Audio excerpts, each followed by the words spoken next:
Bismillahirrahmanirrahim. Assalamualaikum warahmatullahi wabarakatuh.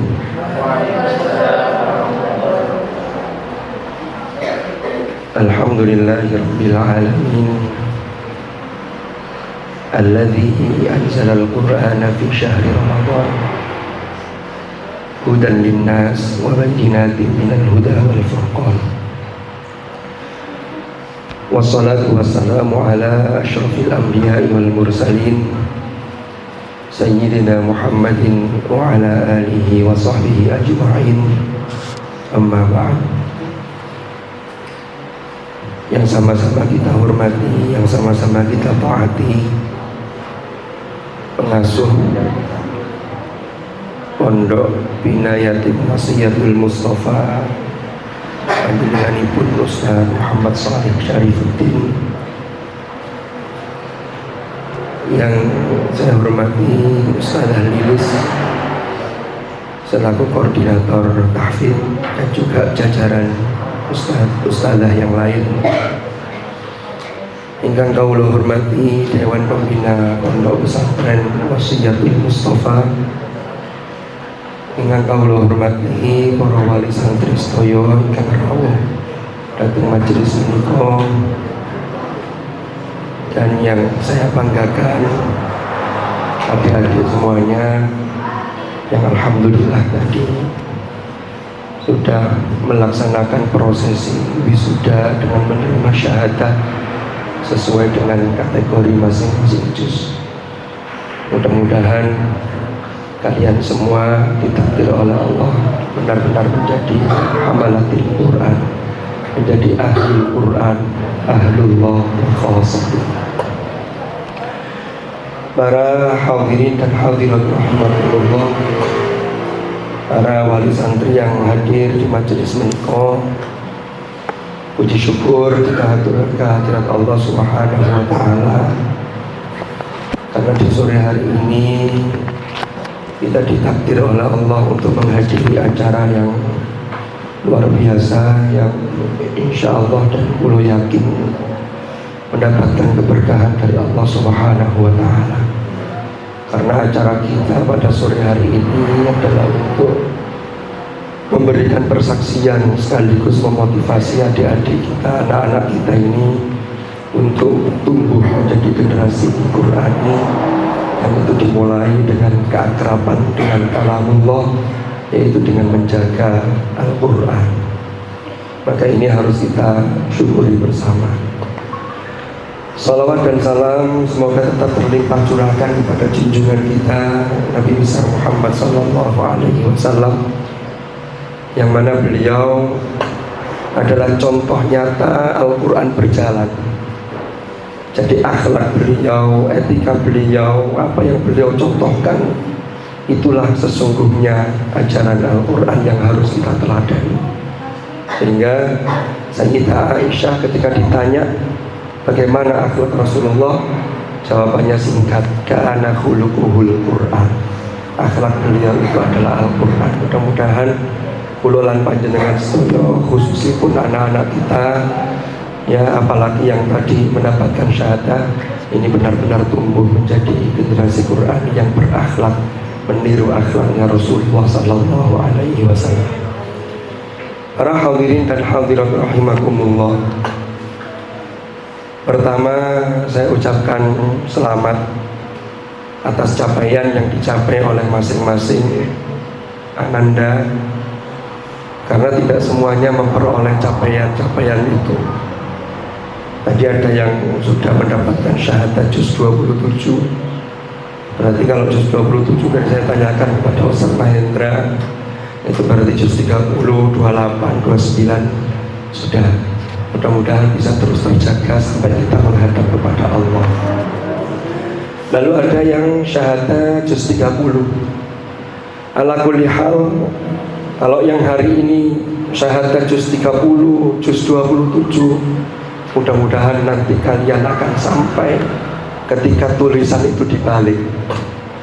Yang asalnya syahadah juz 30, maka insya Allah mudah-mudahan akan mencapai syahadah 30 juz.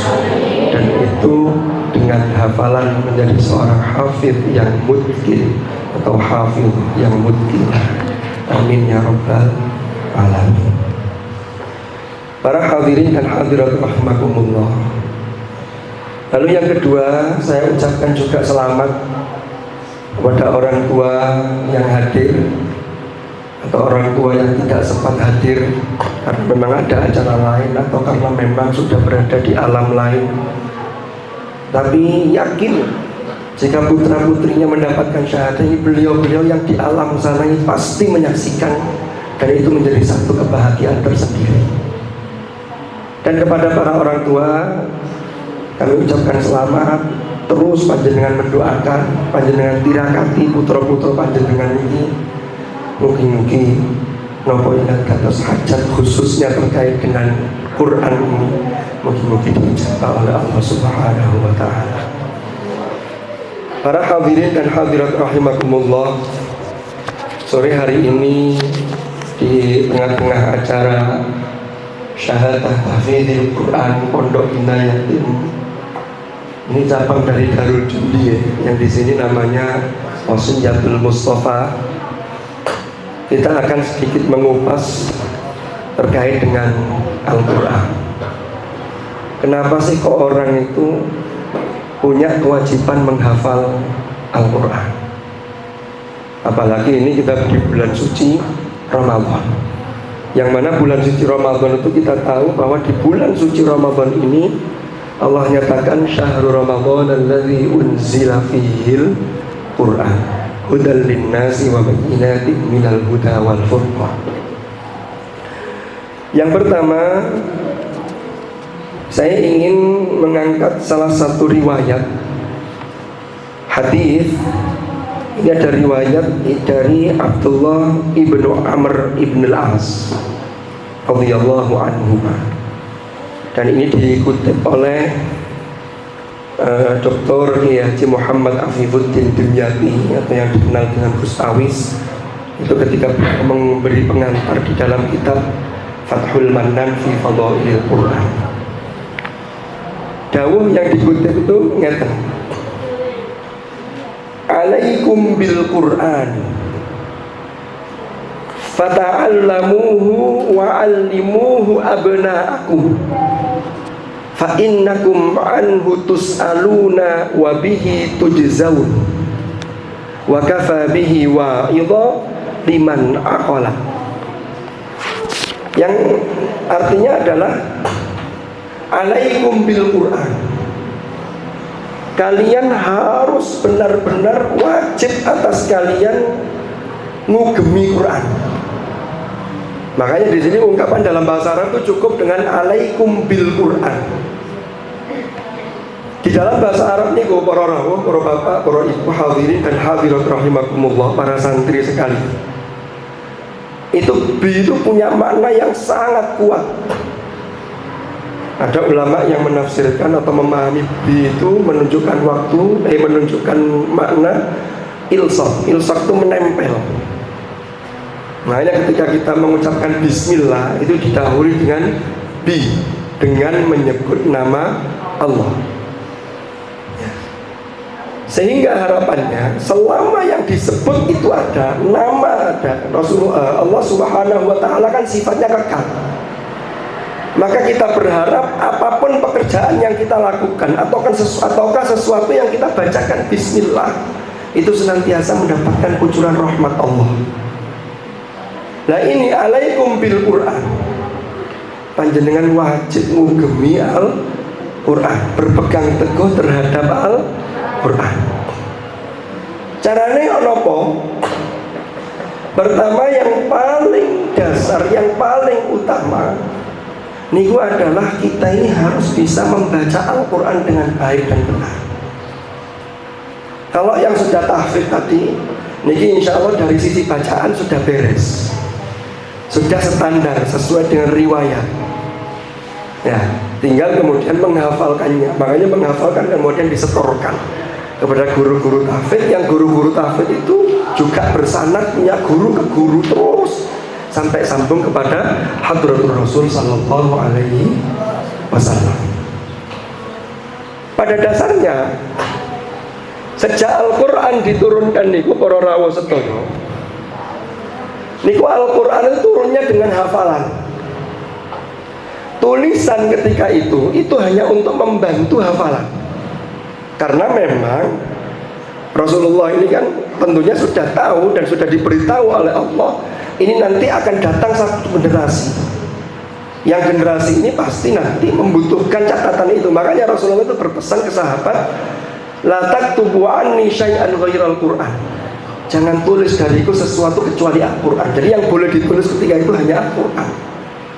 Maka Rasulullah itu punya sahabat-sahabat namanya kutabul wahyi, para penulis wahyi, yang mereka ini menulis Al-Quran. Jadi ketika turun Al-Quran, Rasulullah mengajarkan langsung dihafal oleh para sahabat.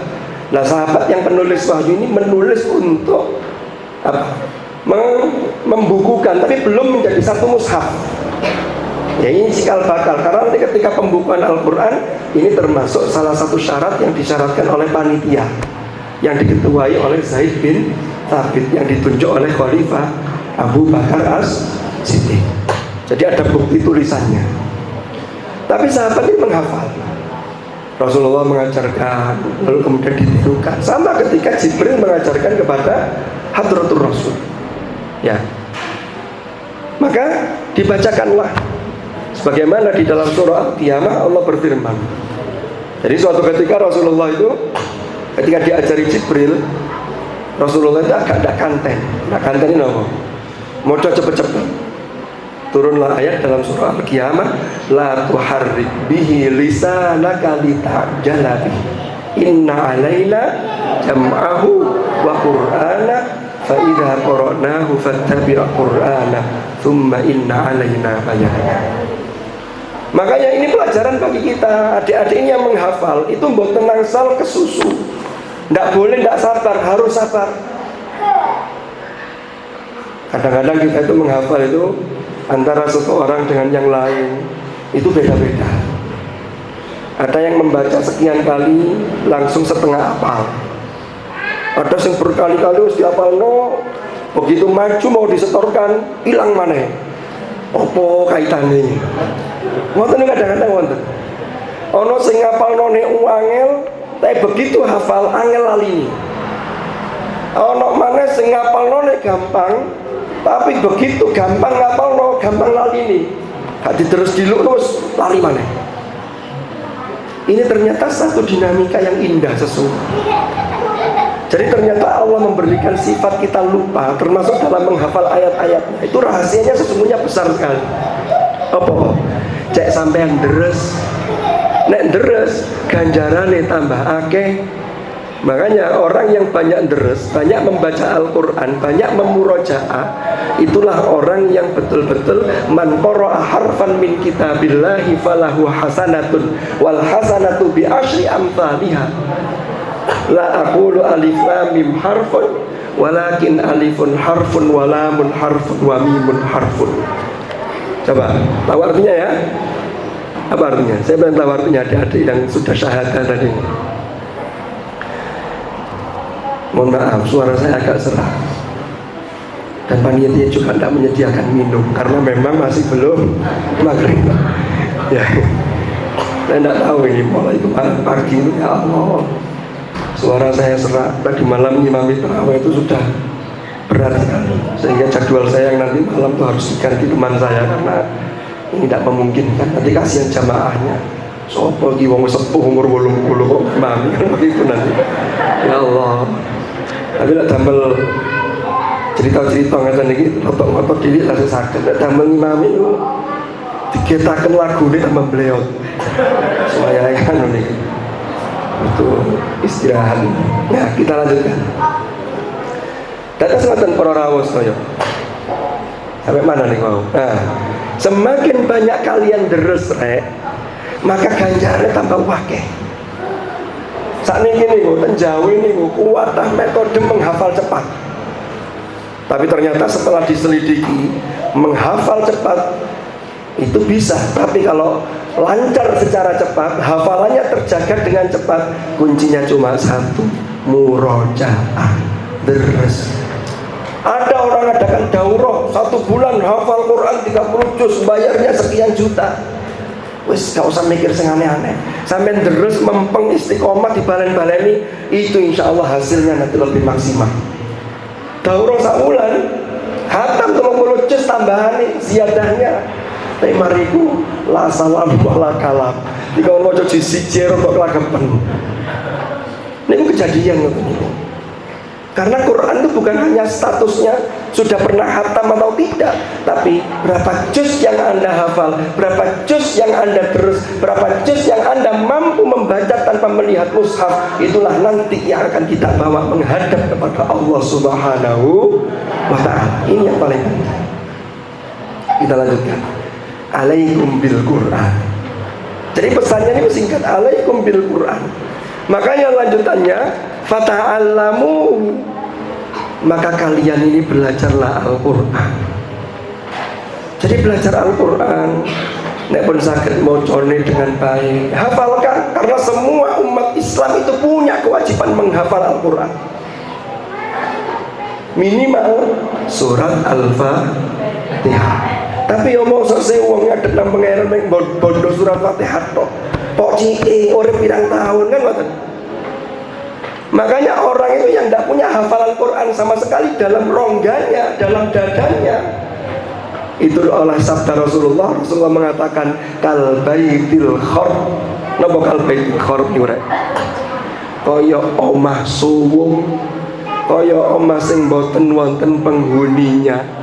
Nek omah niku suwung, gak ono penghunine, gak ono sing resik-resik.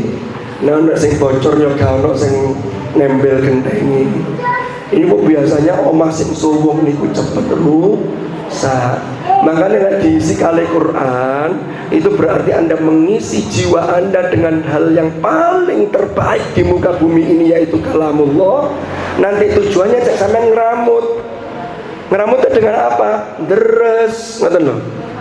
Jadi deres niku ngeramut omah cek suwung, sehingga ketika hafalan kita ono sawangi langsung diresiki, bersih lagi.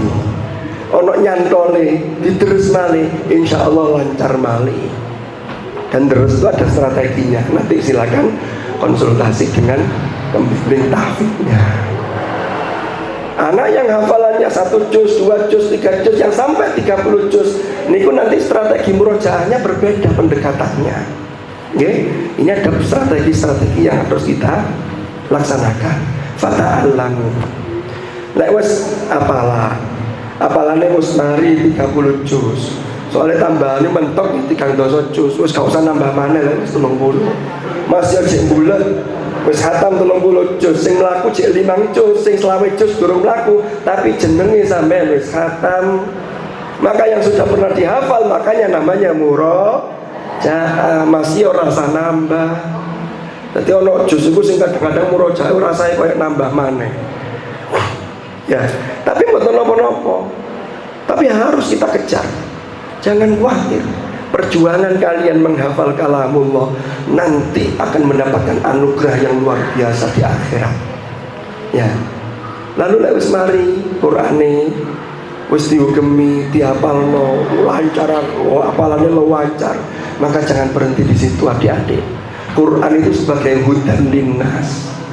Hudan itu napa? Petunjuk. Karena Al-Quran sebagai petunjuk, maka harus difahami isi kandungannya. Maka kajilah isi kandungan Al-Quran melalui kitab-kitab tafsir, kitab-kitab fikih, dan seterusnya. Fikih terus sekarang kita pelajari. Minimal fikih-fikih untuk budiah kita, harian kita. Toharnya benar, sholatnya benar. Nanti kalau Qurannya sudah selesai, lanjutkan dengan yang lain, termasuk tafsir. Belajar dari kitab-kitab tafsir yang sudah diakui, sudah muktabar. Jangan langsung hanya bermodal Quran terjemahan, langsung memahami dari situ, ini nanti kurang. Nah, maka fata'allamu. Maka lanjutannya wa'allimuhu abna'akum. Jadi kalau sampean sudah belajar Al-Quran, maka ajarkanlah kepada anak-anak kalian itu Al-Quran. Orang tua, ajarkanlah kepada anak-anak Al-Quran. Karena orang tua punya keterbatasan. Karena lari itu kadang-kadang belajar tentang tiang sepai dewe itu gak pada serius. Ya, terus kadang-kadang mana orang tua ada keterbatasan, mungkin boten hafal Quran, katanya nunggu setoran hafalan, nanti kalau tidak hafal nanti sanatnya boten sambung, apalagi nanti khawatirnya ada bacaan yang kurang pas. Maka dititipkanlah kepada lembaga seperti yang ada di pesantren Wasiyatul Mustafa ini. Maka guru-guru ini adalah kepanjangan tangan dari orang tua. Sehingga anak-anakku semua harus hormat kepada guru-guru kita, pengasuh kita, seperti juga hormat kewajiban kita kepada orang tua kita. Kalau sampean hormatnya serius, sampean betul-betul menghormati guru-guru sampean, ilmu sampean barokah, urip sampean barokah. Ini penting sekali. Karena barokah itu bukan sesuatu yang zahir, tapi bisa dirasakan dan itu nyata. Tapi tampak nyatanya kan boten, tapi saged dirasakan. Yang nek uripe barokah. Ya, lanjutannya. Fa innakum anhu tus'alu. Kenapa kok diperintahkan ngugemi Quran, terus diperintahkan mengajarkan Al-Quran yang sudah bagus bacaannya, termasuk pembimbing tahfidz kita, diperintahkan untuk membimbing Al-Quran, untuk mengajarkan Al-Quran. Ternyata lanjutannya, fa innakum anhu tus'alu. Karena maka sesungguhnya kalian akan dimintai pertanggungjawaban terkait dengan Al-Quran. Dan ini penting. Orang tua ditanya, sakit ngaos? Kalau yang sakit ngaos, jawab dengan pede, alhamdulillah sakit. Putrane sakit ngaos, tangleti, alhamdulillah sakit. Diulangi sendiri, nggih Fatihah kula ulangi. Ngapalaken Quran kula titipaken teng Wasiyatul Mustafa. Paling tidak panjenengan sudah bisa menjawab itu. Daripada kemudian jadi orang tua kemudian ditanya oleh Allah nanti di akhirat terkait dengan Al-Quran. Saged ngaos mboten. Putrane saged ngaos mboten. Mboten dipondokaken mboten. Waktu na'udzu billah. Maka panjenengan Bu bersyukur. Cara bersyukur ya napa? Ditungakaken putrane, ditirakati. Terus kalau pondok ada kebutuhan nopo, kalau panjenengan pas longgar rezeki, kalau wonten niku mensupport untuk kegiatan pondok, itu bagian dari bagaimana kita menjadi wali santri yang baik. Nah nanti yang ditanya lagi, termasuk pengasuhnya, termasuk pembimbing tahfidznya, punya santri tahfidz pinten, ditangleti. Apalane yang nopo lari-lari semales-males pun dilingaken tak dereng. Oh sampun, sudah diingatkan tapi wonten mawon siji loro sing kadang-kadang ku sreweg nambah tapi males murojaah. Wah repot niki. Yang seimbang, nek sregep nambah berarti harus sregep murojaah. Ono sing sregep murojaah tapi gak sregep nambah. Murojaah bolak-balik justru 30. Kapan nambahin?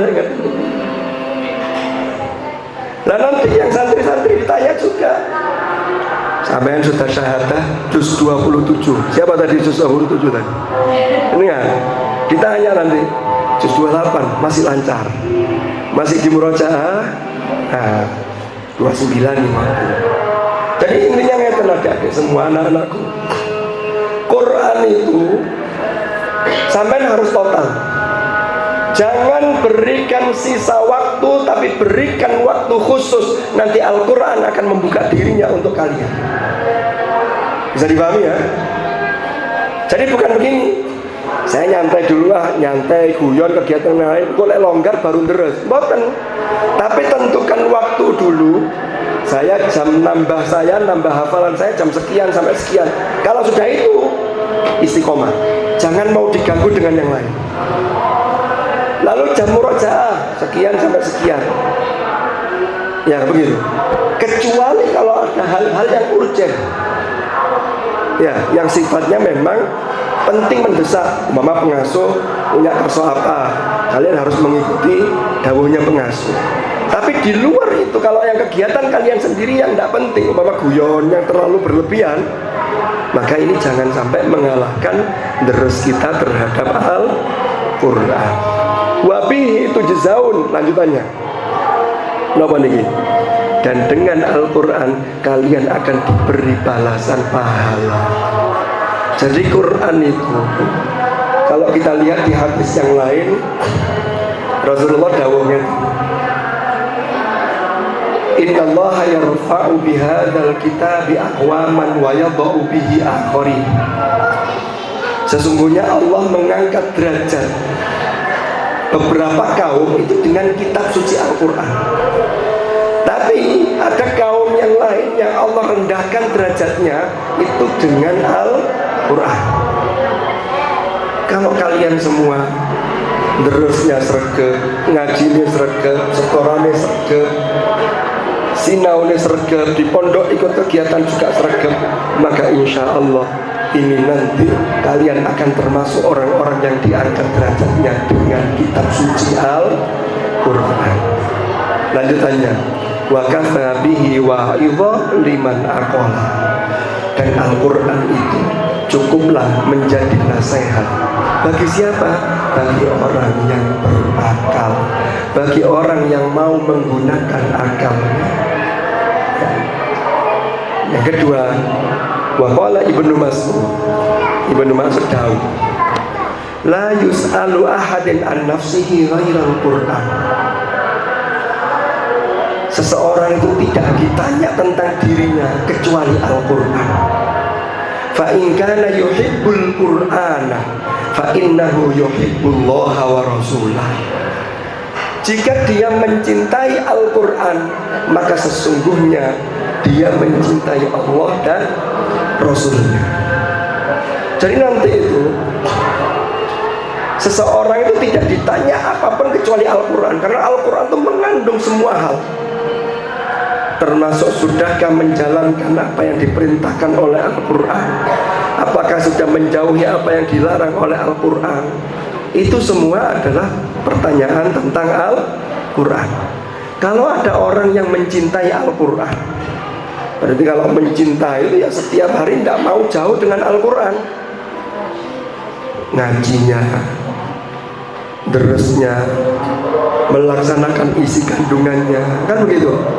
Maka kalau orang tersebut betul-betul cinta terhadap Al-Quran, maka sesungguhnya itulah implementasi seseorang bahwa dia adalah mencintai Allah dan Rasulullah Sallallahu Alaihi Wasallam. Para adik-adik yang berbahagia, ini masih berapa menit maghrib? Masih lama ya? Saya sampai maghrib atau sampai isya? Apa sampai habis suaranya? Tapi saya senang sekali, saya bahagia sekali bisa berkumpul dengan panjenengan semua, insyaallah. Jadi karena ngeten. Ini sekarang saya cerita yang lain. Guru saya itu pernah mengandaikan begini, kenapa sih Al-Quran itu harus dihafalkan? Sekarang itu zaman sudah canggih, dengan buka HP yang namanya Quran Android dengan berbagai versinya itu patah. Mushaf Al-Quran sekarang kita beli di toko kitab, toko buku itu. Mushaf Al-Quran itu jenisnya macam-macam, mulai dari mushaf tajwid warna, mushaf terjemah, itu nanti mushaf hafalan, macam-macam. Ada orang yang sering kali bertanya begini, dalam Quran ini mesti nyepak wakil apa kok dihafal? Maka guru saya itu pernah ngasih satu jawaban begini. Pertama, Rasulullah Sallallahu Alaihi Wasallam itu pernah bersabda bahwasannya Allah itu punya keluarga di muka bumi ini. Bayangkan, Allah menyatakan melalui Rasulullah bahwa Allah itu punya keluarga di muka bumi ini. Sahabat bertanya, man hum ya Rasulullah? Siapa mereka ya Rasulullah? Keluarganya Allah itu siapa? Ternyata jawab Rasulullah apa? Hum ahlul Quran. Mereka itu adalah ahlul Quran.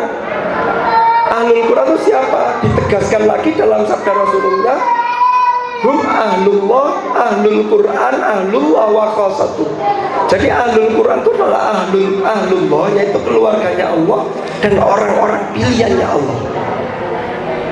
Nah, dari sini para ulama memahami ahlul Quran, ahlullah wa khasatuh itu macam-macam. Ada yang memahami orang yang selalu membaca Al-Quran. Ada yang memahami orang yang selalu mengamalkan isi kandungan Al-Quran. Lalu kata guru saya begini, kalau menurut saya, ini kata guru saya, ya apa ahlul Quran itu yang disebut keluarga Allah itu yang paling berpotensi dan paling dekat itu adalah orang yang hafal Quran. Kenapa? Pertama, ini kata guru saya, orang yang sudah menghafal Quran 1 juz, karena menghafal Quran yang 30 juz itu tidak ada yang langsung sekali duduk menghafal 30 juz, nggak ada, pasti proses. Dimulai dari 1 halaman, 2 halaman, atau kalau juz 30 dari surat-surat pendek, kan begitu. Surat-surat yang masuk dalam surat-surat Al-Mufassal. Lalu kemudian 1 juz, 2 juz. Kadang ujiannya ini tidak gampang. Sudah mulai hafalannya 5 juz, yang 2 juz ini sudah mulai sebelumnya ini bulet-bulet. Ini kalau orang gampang menyerah, dia akan menyerah. Tapi penghafal Quran tidak pernah menyerah. Kenapa? Karena punya satu optimisme bahwa kita ini termasuk dalam konteks menjadi bagian dari ayat surah Al-Hijr ayat 9. Inna nahnu nazzalna dzikra wa inna lahu lahafidhun. Allah jamin kemurnian Al-Quran itu melalui para penghafal Quran seperti adik-adik dan anak-anakku semuanya ini.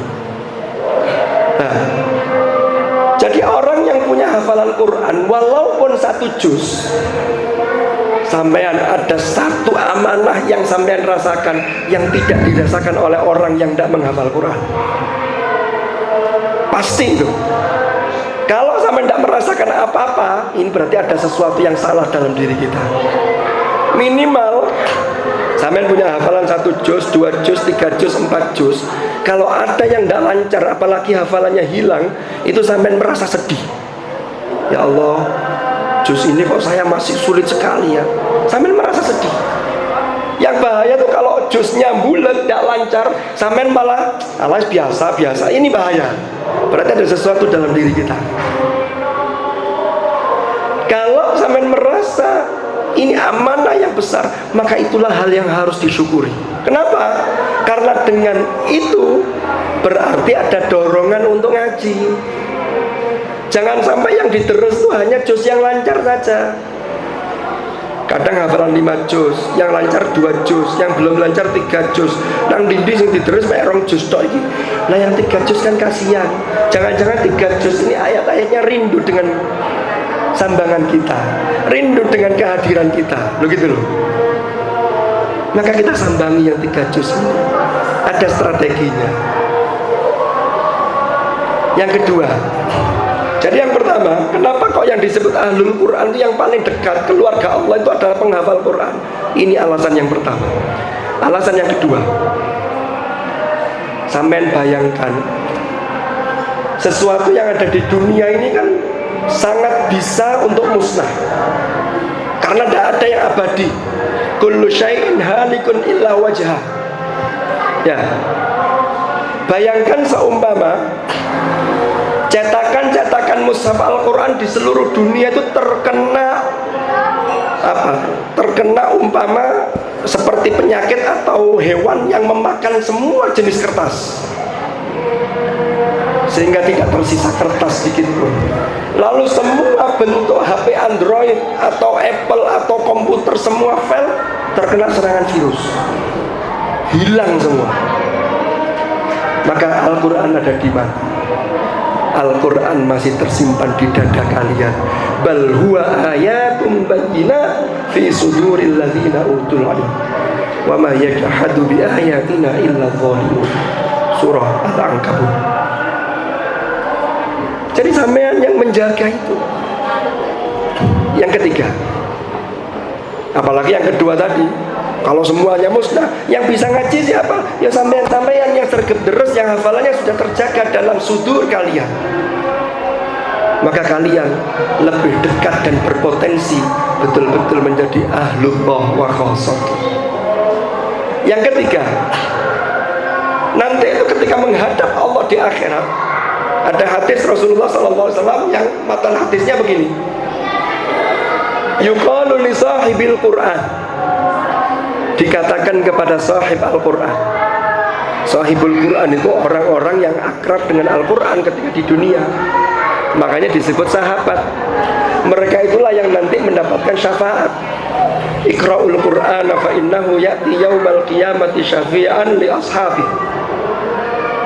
Bahkan tidak hanya itu, kalau kalian ini penghafal Quran yang hafalannya bagus, nanti di hadapan Allah orang tuanya diangkat derajatnya, sampai akan memakaikan mahkota kepada kedua orang tua kalian. Kalau orang tua kalian masih ada sekarang, maka masukkanlah kebahagiaan kepada orang tua kalian dengan menjadi penghafal Quran yang punya akhlak yang al-karimah. Sampai sopan terhadap orang tua, masya Allah. Itu nang arti niku ten manah niku ada. Kalau orang tua kalian sudah tidak ada, itu juga termasuk bakti kalian kepada orang tua kalian walaupun sudah mendahului kita sendiri. Nah, nanti niku di akhirat yuqalu li sahibil Qur'an.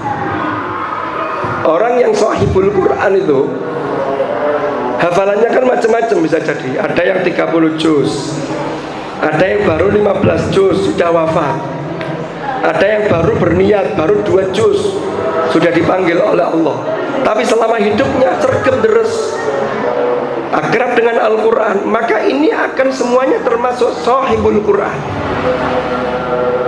yang nanti di dalam surga dipanggil secara khusus oleh Allah. Yuqalu li sahibil Quran. Lalu Allah katakan begini, Iqra, bacalah, wartaqi, naiklah derajatmu di surga ini. Bacalah dengan tartil warattil kama kunta turattilu fid dunya, sebagaimana engkau biasa membaca tartil ketika hidup di dunia. Jadi membaca tartil itu, kalau menurut sahabat Ali bin Abi Thalib, itu memenuhi 2 syarat. Yang pertama tajwidul huruf, yang kedua wa ma'rifatul wuquf.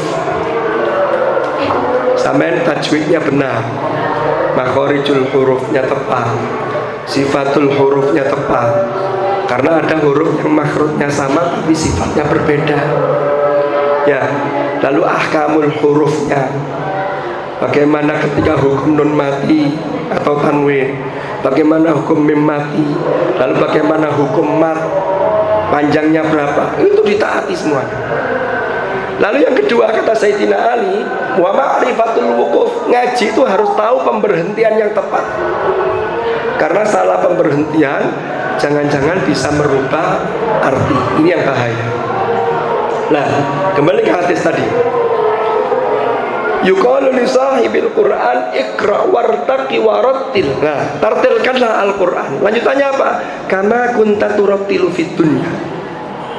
Berarti apa ini pesannya? Sampean harus sering-sering mentartilkan Al-Quran ketika di dunia, karena kebiasaan itulah nanti yang akan kita bawa ketika menghadap Allah Subhanahu wa ta'ala. Lah yang menarik lanjutannya ini, fa inna manzilataka, maka sesungguhnya kedudukanmu di hadapan Allah. Sama-sama santri tahfidz di Wasiyatul Mustafa, tapi nanti boleh jadi kedudukannya berbeda. Apa yang membedakan? Wartaqi warattil kama kunta turattilu fid dunya fa inna manzilataka, di mana yang membedakan? Inda akhiri ayatin taqra'uha, yaitu berada pada akhir ayat yang mampu engkau baca. Mama dipanggil, hei santri Wasiatul Mustafa, kamu sudah syahadah sekian juz, suruh baca. Semakin banyak yang kalian bisa baca di hadapan Allah, maka semakin tinggi kedudukan kalian di hadapan Allah. Dan baca di hadapan Allah sudah tidak ada lagi mushaf yang tercetak, sudah tidak ada lagi mushaf dalam bentuk HP Android, tidak ada lagi. Semuanya adalah hafalan yang kalian bawa, yang kalian hafalkan ketika hidup di dunia ini. Dan ketika derajat kalian di hadapan Allah semakin meningkat, maka nanti akan menentukan derajat orang tua kalian. Ketika kalian mengangkat derajat orang tua kalian karena amal yang kalian lakukan, maka Allah berikan pahala yang melebihi lagi, karena sampean sudah berbakti kepada kedua orang tua. Masya Allah. Kan begitu. Bayangkan sampean berdiri di akhirat, lalu suruh baca mulai Al-Fatihah, lanjut sampai Al-Baqarah, lanjut Ali Imran, lanjut An-Nisa, lanjut Al-Maidah, masih terus lagi Al-An'am, masih terus lagi Al-A'raf, masih terus lagi Al-Anfal, terus lagi At-Taubah, sampai kemudian ternyata tidak berhenti. Baru berhenti ketika minal jinnati wan nas. 6.000 lebih ayat kita baca di hadapan Allah, 114 surat kita baca di hadapan Allah. Maka derajat sampean itulah derajat tertinggi seorang penghafal Al-Quran, ketika mampu membaca di hadapan Allah lengkap, utuh, secara tartil, sebagaimana sabda Nabi Muhammad SAW. Maka menghafal Quran itu harus ikhlas.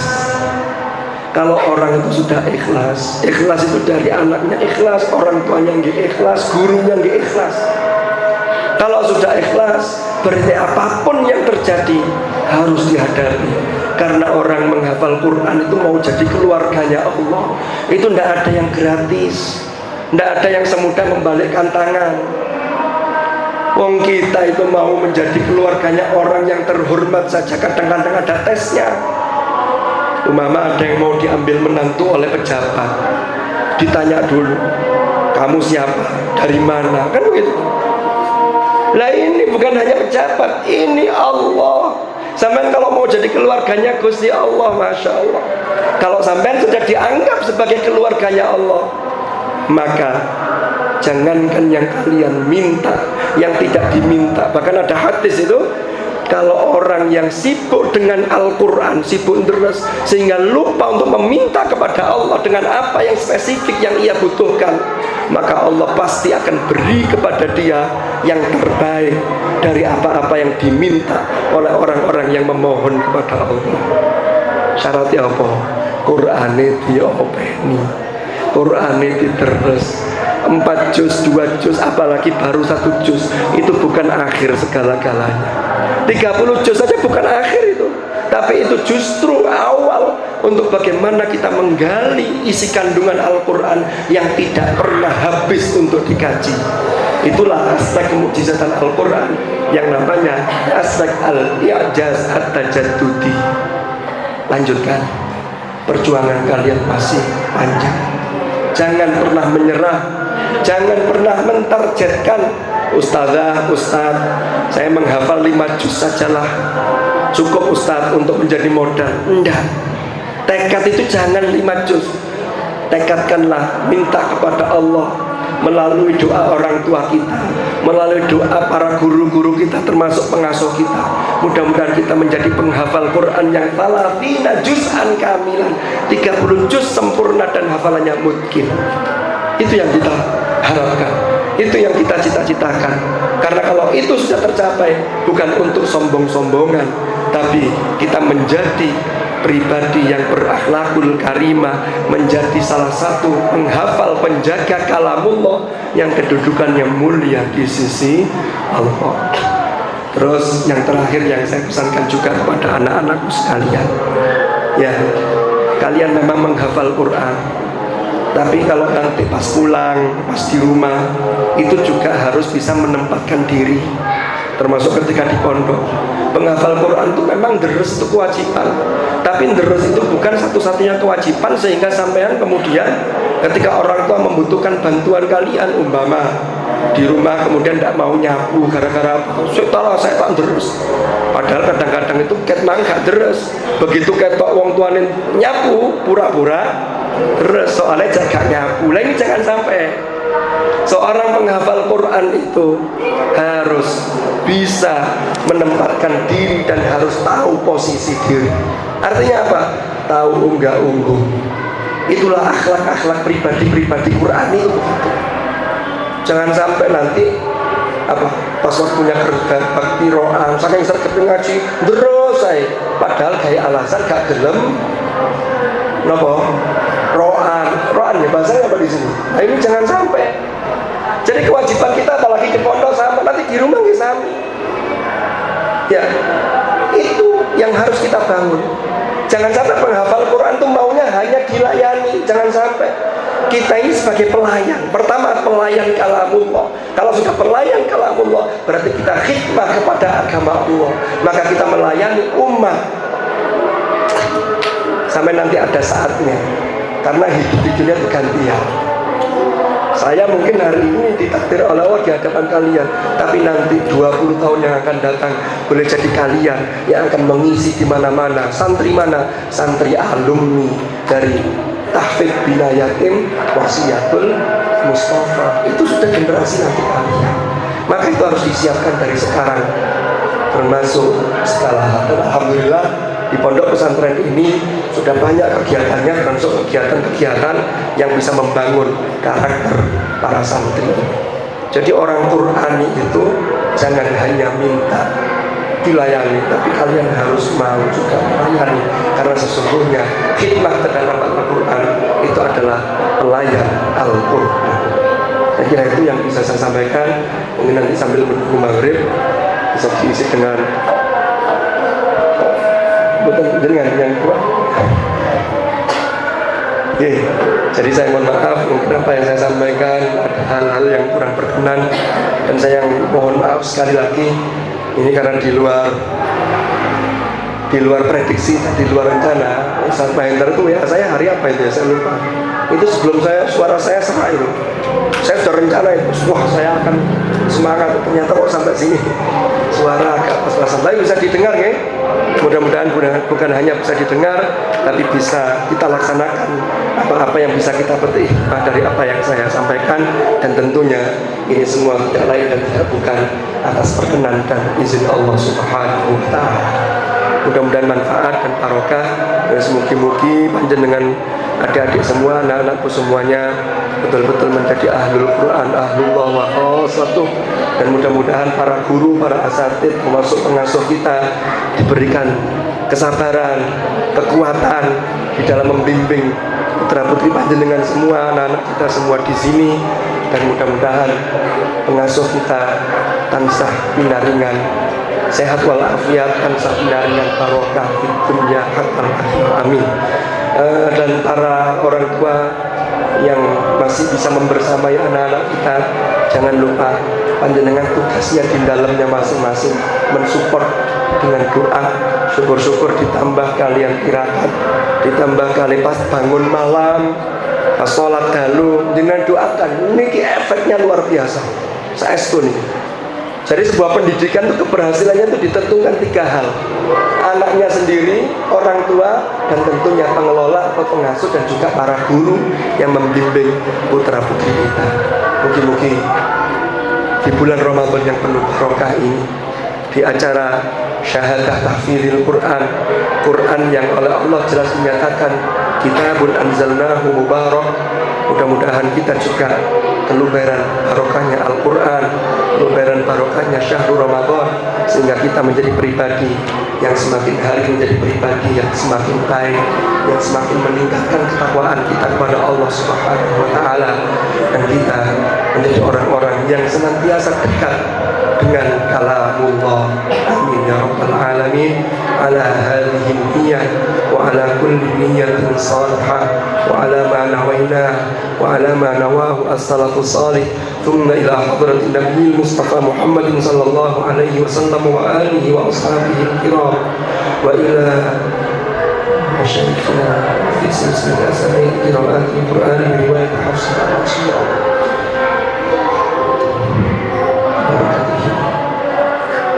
ونفعنا به. الفاتحة. أعوذ بالله من الشيطان الرجيم.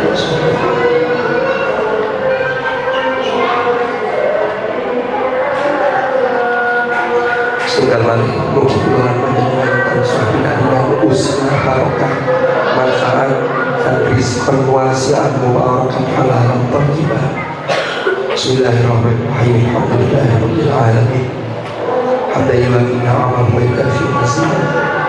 Ya Rabbana lakal hamdu kama yanbaghi li jalali wajhika wa 'azimi sultanik.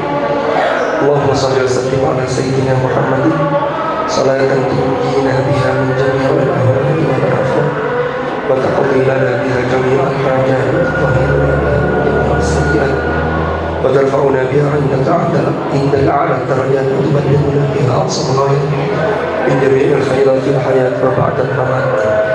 Allahumma ma'al Qur'an, Allahumma ma'al Qur'an, Allahumma ma'al Qur'an. اجعلنا وأولادنا وذرياتنا وأهلنا وأصحابنا وطلابنا وطالباتنا من أهل القرآن الذين هم أهلك وخاصتك، واجعلنا وإياهم من أهل القرآن ومن الذين صفيت من عبادك الذين ورثوا كتابك وسبقوا بالخيرات بإذنك برحمتك يا أرحم الراحمين. واجعلنا وإياهم من أهل العلم وأهل الخير وأهل التقى يا الله. اللهم ارحمنا بالقرآن واجعله لنا إماما ونورا وهدى ورحمة. اللهم ذكرنا منه ما نسينا وعلمنا منه ما جهلنا وارزقنا تلاوته آناء الليل وأطراف النهار لعلك ترضى.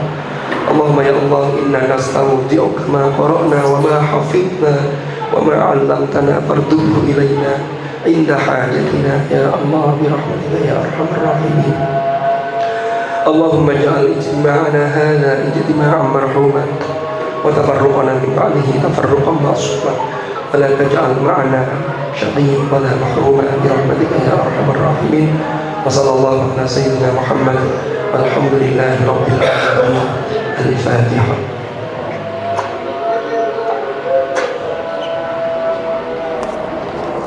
أشهد أن لا إله إلا الله أستغفر الله. نسألك رضاك والجنة ونعوذ بك من سخطك والنار. أشهد أن لا إله إلا الله أستغفر الله. نسألك رضاك والجنة ونعوذ بك من سخطك والنار. أشهد أن لا إله إلا الله أستغفر الله. نسألك رضاك والجنة ونعوذ بك من سخطك والنار. اللهم إنك عفو كريم تحب العفو فاعف عنا. اللهم إنك عفو كريم تحب العفو فاعف عنا.